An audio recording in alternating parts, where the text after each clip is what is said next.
শাপলার বিচার যদি না হয় তাহলে পিলখানার বিচারও কিন্তু হবে না, এটা আপনাদেরকে বলি। আর শাপলা গণহত্যা হচ্ছে সেই গণহত্যা যেই গণহত্যার লাশগুলো গুম করার মধ্য দিয়ে খুনি হাসিনা নিশ্চিতভাবে সাহস পেয়েছে মানুষ মেরে লাশ গুম করে দিলে তারপরে রক্ত যদি সব পানি দিয়ে ধুয়ে দেয় তবু তাকে করবার মতো এই বাংলার জমিনে কেউ নাই।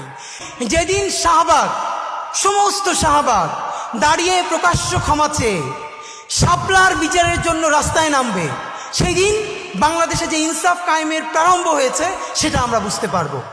এইখানে যাদেরকে আমরা দেখছি এরা তো শাপলার ভিকটিম। তো শাপলার বিচার কি শুধু শাপলার ভিকটিমরা চাইবে?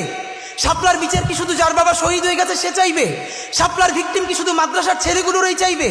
তাহলে বাকি যারা যারা বাংলাদেশের নাগরিক তাদের কি শাপলার বিচার লাগবে না? আমরা শাপলার বিচার চাই না বলেই তো এই আবার আমাদের হুজুরেরা তারা অনেক সময় অন্য বিচার চায় না, এবং আমরা তখন বলি